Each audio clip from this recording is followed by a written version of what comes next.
Chris, welcome to the show. Elle, thank you so much. I'm really excited to be here, and it's always good to talk with you. Okay, well, let's dive right in. I think we all know what Adobe is. So tell us more about what's your role, what products do you care for? Yeah, so I focus on enterprise product marketing within Frame.io. And so quick one-liner of what Frame is. It's a cloud collaboration platform, but it's built specifically for creatives. So if we think about that, creative teams, when they're going to launch anything from campaigns, commercials, ads, things like that, they have to store their assets for work in progress projects, right? Video, photo, design files, docs, and more. And then control access to their internal teams. So their peers, external agencies, their executives, freelancers. And so they can do all of that within Frame.io. So a really secure place to store and collaborate when these projects are work in progress for the creative teams. That's super helpful. Thanks for framing that up. Our subject for today is around this concept of having an ICP strategy. So tell us more about what was going on with Frame.io when you realized you needed to rethink that ICP strategy and re-engage with the buy team. Yeah, absolutely. So one of the first projects I went down, or paths I went down when I started at Frame.io, was just looking at our win-loss data and kind of what was happening in the market with Frame.io for the enterprise space specifically.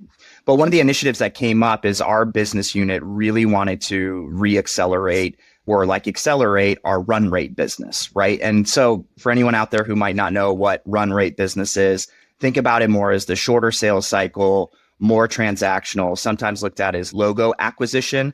But for us, it was also departmental. So specific departments, especially like I mentioned what Frame is, the creative teams, they typically have a set amount of budget that's smaller than, let's say, a CMO, for example, right? But there are great opportunities to land Frame in there at a much faster pace and eventually grow into what we call at Adobe transformational deals across the organization. So we really wanted to focus on accounts where we had limited to no Frame usage or penetration.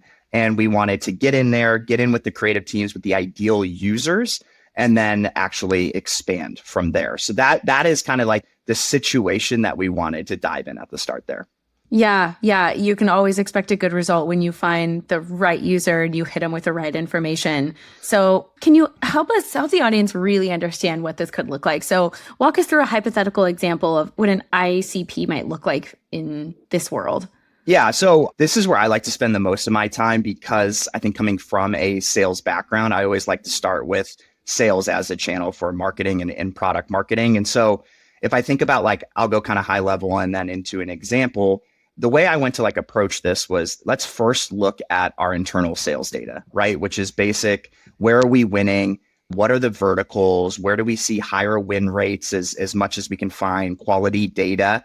And that was a big piece. And for us, Frame started at really within the media and entertainment space, but we're rapidly expanding into what we call at a high level brands, which could be retail, financial services, healthcare, manufacturing, et cetera. And so, we see that the win rates are actually growing there, and there's a good opportunity. And so it's okay, that's great. And then within that, what are the titles or the personas within there where we're seeing wins? So, you could take a look at all of your win data. And this is where I like to, focus heavily on the win data, where we win, and not only look at what are the companies that we're winning, what is the trend from the previous year to this, or the 2 years ago to this year, to look at year over year analysis, but also the titles and the personas, and start grouping those into categories of who are we talking to that's actually driving these deals forward.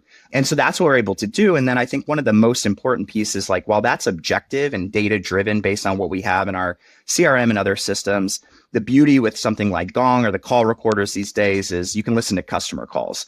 And so from there, what you want to do is you actually want to pick some of those customers where you have wins. And that's what we did is, hey, let's pick an ideal customer as we start to mold it based on the data.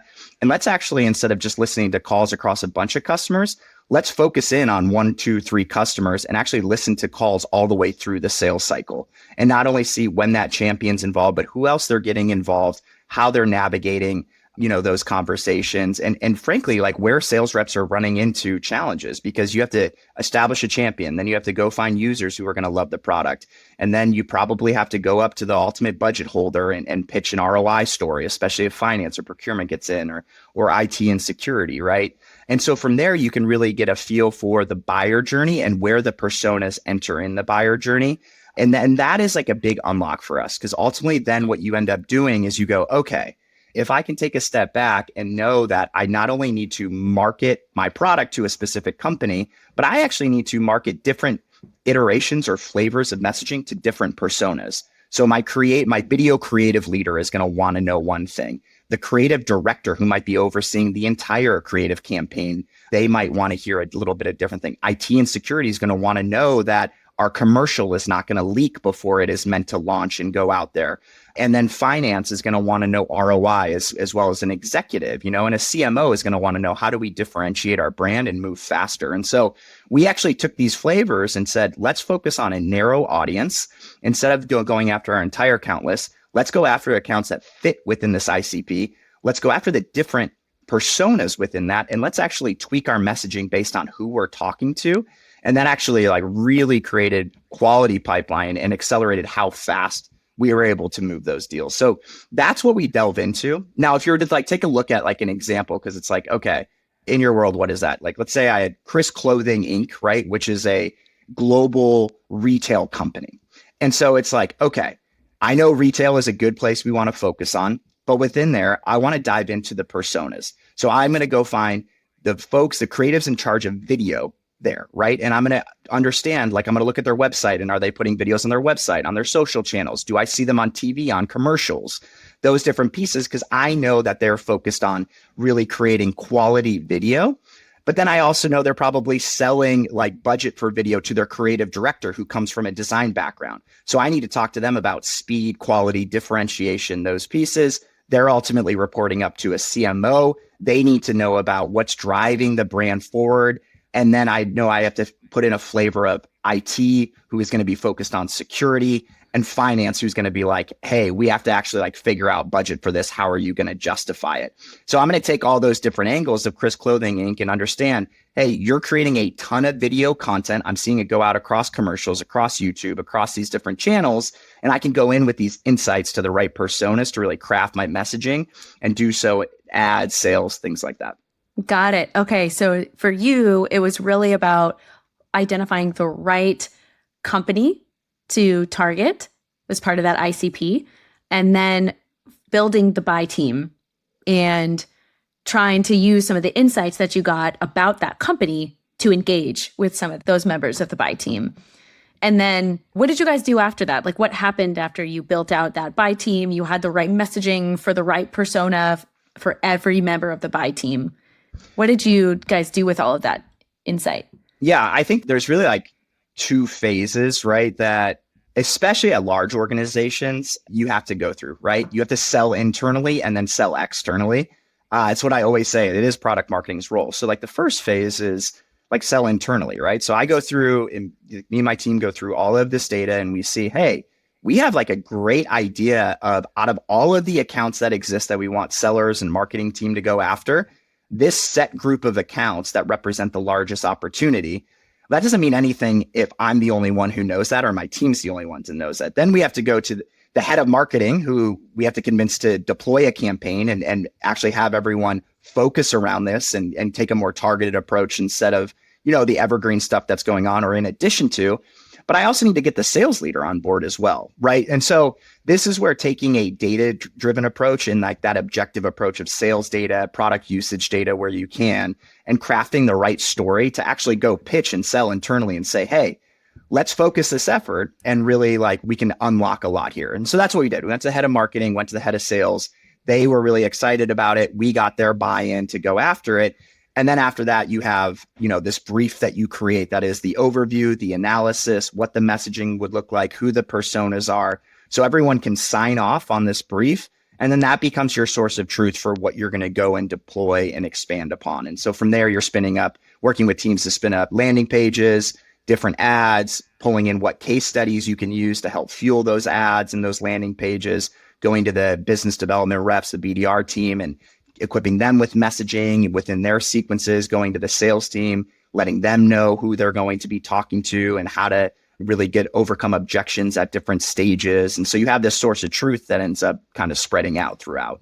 Yeah. So from doing this maybe it wasn't super intensive, but you had a super thorough, I will say, data analysis to craft the perfect ICP, understand the buy team. You leveraged that to create a hyper targeted marketing campaign that empowered both the campaign's demand gen side of the house as well as your sellers. Very, very creative. Now, what if I were a PMM that wanted to try to replicate this in my role, right? So I'm trying to go through the steps that you outlined. You talked about being data intensive. You talked about gong calls. Let's back up a minute and just very quickly outline what the steps would be for a PMM to replicate this. Like one, I think you said data. So talk to me about data. Like what about the data do I need to look at? Yeah. So first you have to develop your own conviction, right? And data is the best way to do it. Data is always like an imperfect thing, but it does get you down the path, which is how you kind of develop your point of view. So I'd say first, analyze the sales data, right? Sales data unlocks a lot of insight into what's going well, especially if you're looking at like what to target. So you should look at wins and losses. For this, we focused heavily on wins because we want to see how do we put gasoline on the fire of what's working. Yeah. And so you want to know why you win. Yeah. That's exactly right. Right. And so, because you're also making a trade-off of like, we are actually making a decision to not focus on some area that we could focus on. So it's like, where do we win and how do we accelerate that? And frankly, you're not going to get buy-in internally if you don't come with data, because that is the way you actually get folks to think differently about things. So that's sales data. You can layer in product data where you have it. That's always like a great kicker of like how your product's being used. But find that data piece that helps start your story. That's the first step. Got it. Okay. And you mentioned gong calls. How do gong calls play a role? So I think this is me coming from a sales background. Is I love talking to customers and I love hearing from customers. And frankly, like one of the interesting pieces of product marketing is like, we need to be able to speak internally on behalf of our customers and we need to speak our customers' language. And so, with Gong and these other platforms that do the call recordings, it's become amazing because I can be walking my dogs and I can listen to any calls, right? Yeah, it's such a powerful insight for PMMs. It's like unlimited customer conversations at your fingertips. It's the best. And like all these platforms, again, there's a lot of great ones. And the nice thing too is they now have like AI insights. So they actually do these little summary of notes and you can like pull out the ones you want to go listen to. But the whole point being is you can actually hear how customers are talking about their problem, talking about who they have to get buy-in from. And so that is establishing the voice of the customer. So now I have this data that gives me my perspective on where to focus on. And I'm going into this meeting with, again, head of marketing, head of sales, maybe head of product. And I'm not saying, hey, this is what Chris believes. I'm saying, hey, this is what this company is saying and this company is saying. And here's what our data says. So it's like it creates a story of don't take it from me. Do we want to like replicate this with similar lookalike customers? That's right. Validation. Exactly right. Right, exactly. So I want to circle back to something that you mentioned earlier that I thought was such a good idea. It probably took a lot of time. I imagine a lot of calls, a lot of deal cycles that I've been exposed to can sometimes be lengthy and there's a lot of calls involved. But you mentioned that you would hone in on 2 or 3 customers and you would listen to every sales conversation from deal open to deal close. I'm curious, anything surprising from that? As a PMM, that's a lot of sales conversations to listen into, and you really get insight to the entire deals cycle. What did you learn? Anything insightful or surprising? So first, I agree. It does take a lot of time and you have to find, go for a walk, listen to a few calls. Don't be afraid to skip the 10-minute call. That's going to go nowhere. But I would challenge any product marketers listening to this to say, like, how many deals have you been on from start to finish to really understand what your customer, it's the only way to do it, in my opinion. So it is a worth it grind out work. The interesting insight that I came up with is, and this might seem so obvious, but it's important to call it, these are people. These are real people with real problems that have life outside of work. And the thing is they have very limited time. We all have such limited time. We're so busy. And so people's time is valuable. And so as a product marketer, my job is to get to the value as quick as possible and help my salespeople in this instance get to the value as quick as possible and really give them the so what. And so I had this kind of enlightened moment, if you will, of everything I do that goes external, I should have that thought. This person has very little time and I need to really value it. So it's like every ad, every blog, every customer story, and every event that we're bringing people to, am I providing them value? Am I giving them that takeaway that's not just clickbait and in it for me, but it's like they're coming away with something actionable? That's what I've like obsessed about since going through an exercise like this. And how quickly can you get to the value when you're looking at their time as being something of it that they're giving to you? It's exactly right. And again, it's like attention spans are down, time is down. And like you build trust by providing value. And that's really what our job is. Yeah, exactly. So, okay, you did this huge data analysis on your sales data. You focused in on why you win. You blended that with voice of customer from sales conversations. And then you shot this around to your marketing leaders, to the sales leaders. You got buy-in. You built out the campaign. This must have been monstrous to roll out with a lot of different stakeholders across sales and marketing. I guess like talk through like what did the rollout process look like? How did you enable sales? Did you have to do like internal road shows or workshops? Like maybe what kind of content did you have to prepare for the salespeople? What'd that look like? Yeah, well, better than anyone, some of the values of companies like Twilio is write it down. So I think the first thing is what I mentioned was the source of truth. Where is the source of truth that anyone can go to understand what this initiative is? And again, going back, even selling internally, the so what behind it. Why are we making this bet? So that first doc that we went in and get buy-in, and sometimes it turns into a deck. It's so important that people go back to it. And then you're exactly right. It does become a bit of a roadshow. So again, the marketing team, you mentioned like campaign marketing, growth, like those different folks, you get them on a call and you go through it, right? The part that's important for them. And then you branch off into, okay, I need help with ad creation, creative that's going to go into those types of pieces. I'll get into that more in a second. Sales is the same way. I like to branch off BDR from account executives because I think it's a slightly different thing. So then I like to do a BDR enablement with the BDR manager. I like to do sales enablement with the sales leaders because they need to be bought in as well. And so it does feel like a lot, but in those three conversations, if you manage your time well, you can get a lot done. You just have to be very specific with what they get. The thing that I think is really important for folks to look at, because you go, oh, this is a whole new campaign we're spinning up. We actually used a lot of previous content we had. And so you can like retap creative you had, content you had. We looked at case studies and me and my team read through case studies and we're like, okay, we have these 4 personas we want to go after. Where do we have quotes from those personas in what case studies? And then what creative do we have in those case studies? Okay, great. Those are our ads. Quote from that persona, the creative from that persona.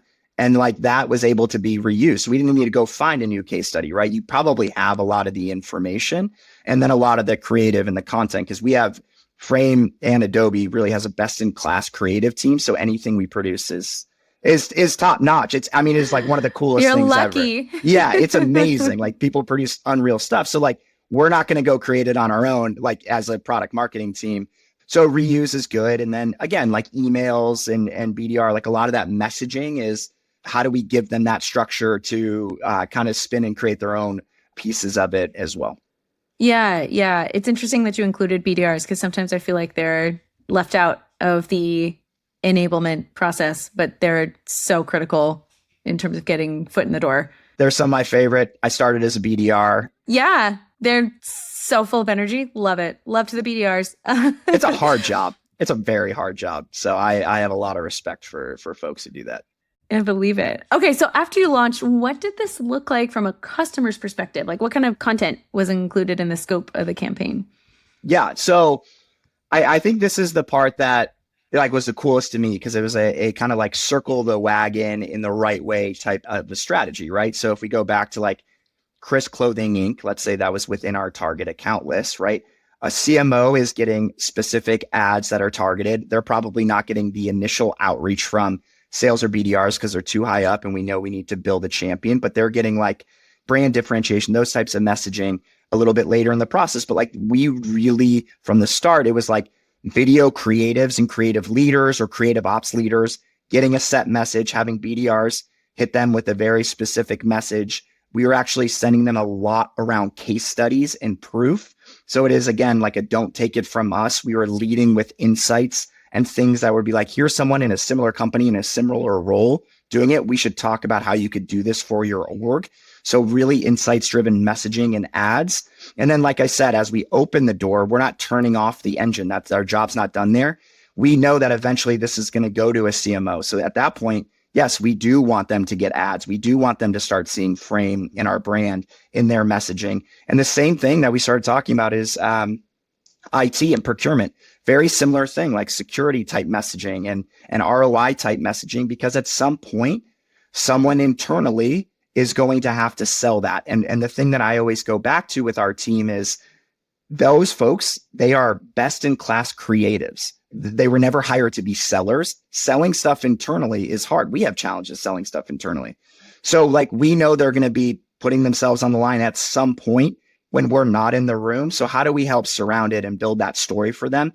And then we had ROI calculators and presentations that they could share internally at the right time to build that case and bring it together. So empowering the champion as well. Yeah, very smart.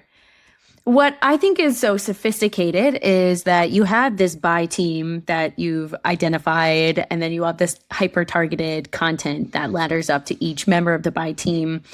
But timing of everything, when you're doing an ABM campaign, that must be so sophisticated because you have however X number of accounts. I'm just going to throw out 100, even if you have thousands, right? You have that many accounts, but then that many individual stakeholders within those accounts that you're trying to engage with, but you want to hit them at the right time that's appropriate for that specific account. I guess, how did you do that? Like, how did you figure that out? I realize it's probably a multi-pronged solution across sales and marketing, but any insights you can share? Yeah, I mean, I think there's a lot of great systems to like systematically run those programs now. And a lot of folks on my marketing team, a lot smarter than me, who can help. You know, we've always heard the message wherever you go of like engage the right person at the right time with the right message. And so, you know, luckily there's a lot of technology out there to go and do that the right way. It's never going to be perfect.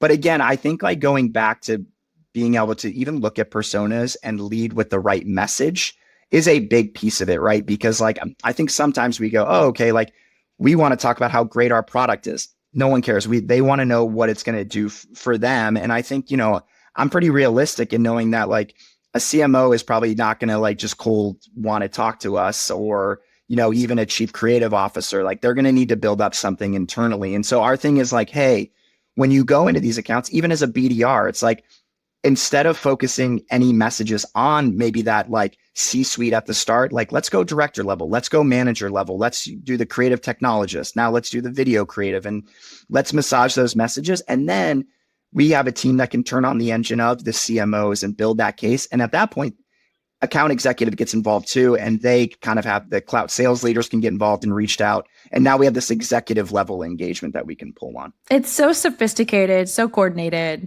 I love it. So great. Okay, last question for you on this topic, Chris. Let's say, you know, for our product marketers out there who are working on an ICP strategy, they're so inspired by your story. They want to go out and build a campaign for their ICP or a narrative. What advice do you have for them? Be customer obsessed. Like fall in love with your customers. They will take you to what the answer is. Honestly, I think sometimes we try to like over engineer our own thought process and stuff around these and find that like silver bullet. Just understand your customers, listen to them, and they will tell you exactly what you need to do. So just be obsessed with them. I love it. Wear the customer's shoes. It's such a great value. Okay. All right. So now it is time for our next segment. This is such a fun segment. It's the message critique. So Chris, this is where we as product marketing experts get to analyze real world messaging. Here's the fun part. You, my guest, get to choose the company.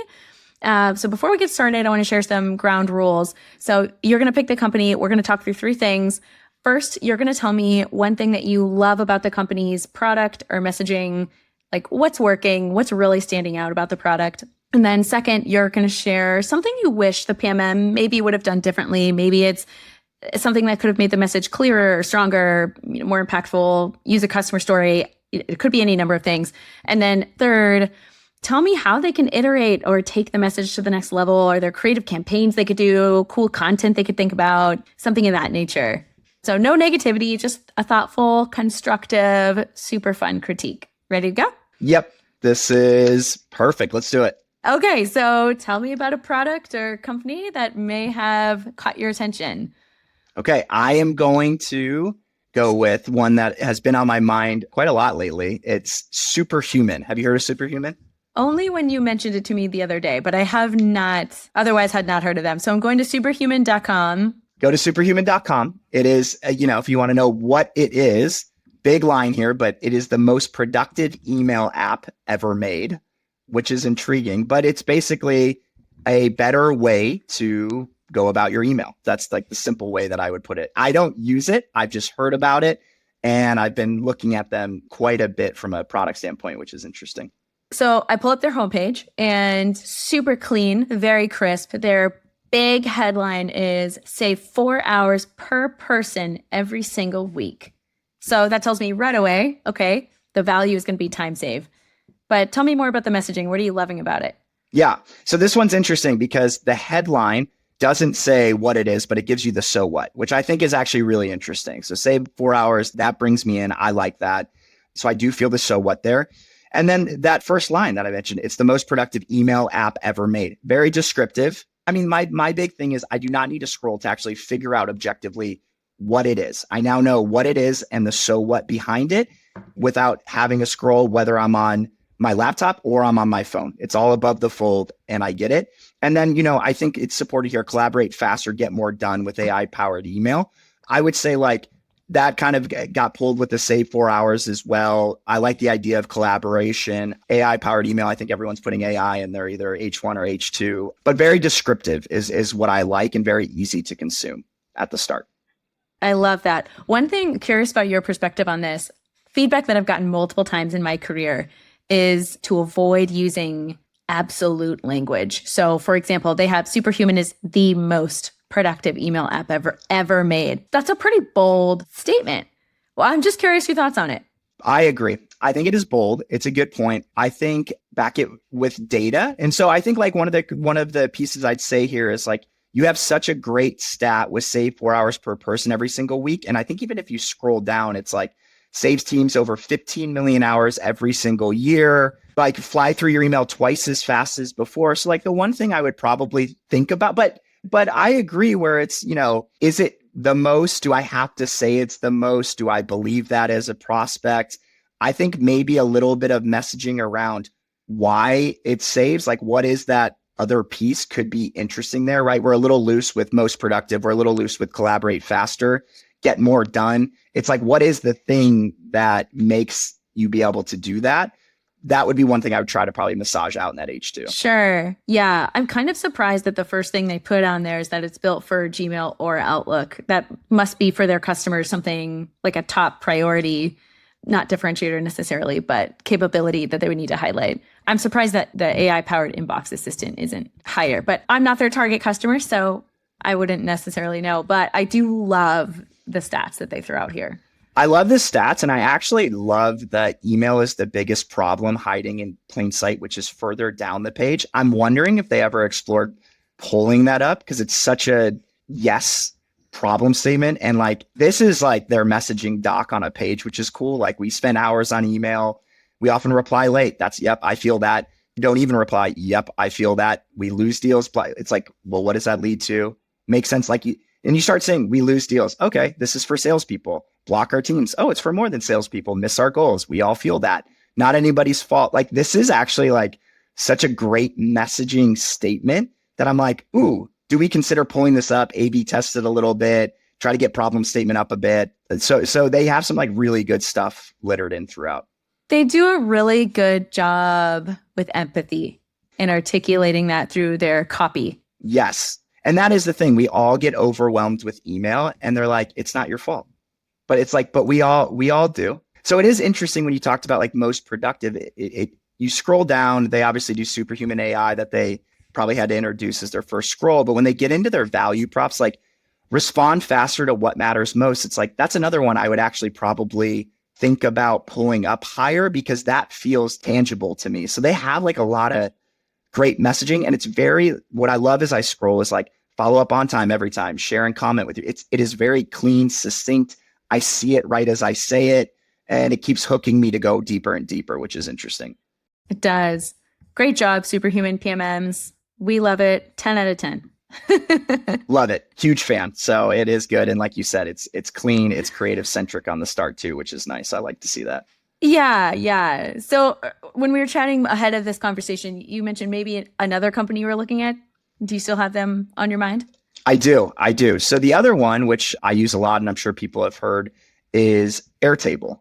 Of course. Of course, as part of this fun exercise, like you start looking at all of the companies and, you know, pick ones. And I love Airtable. I think it's amazing. There's an individual who used to be at Frame.io. She was an absolute power user of Airtable, so showed like all of the things that you could do with it. It's an amazing, amazing product. I've used it at like almost every company I've ever looked at for as long as I can remember. Yeah, and it really is great. It has this like simplicity, yet you know there's a lot of power behind it.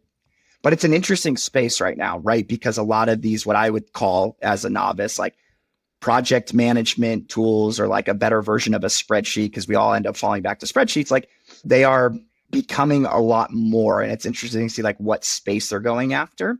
So we go into this one and we see digital operations for the AI era. You mentioned this on Superhuman. I'm not the buyer persona for Airtable, I don't think. I don't know what digital operations is. I mean, I get it as I say it, but I'm like, is that a category they're going after? Maybe it's a Forrester Gartner kind of thing.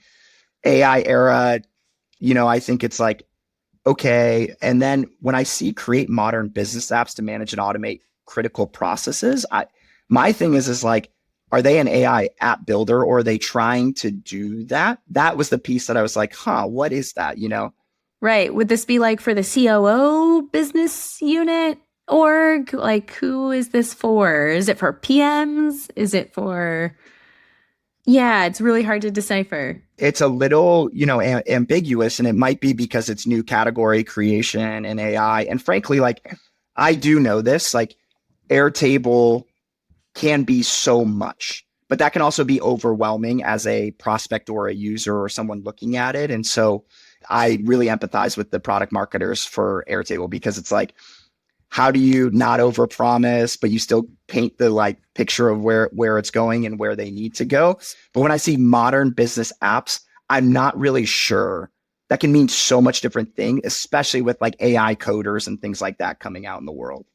So when I scroll down, I see agility at scale for every function. And immediately I think, so you're everything to everyone, which is what all the strategy gurus out there say not to do.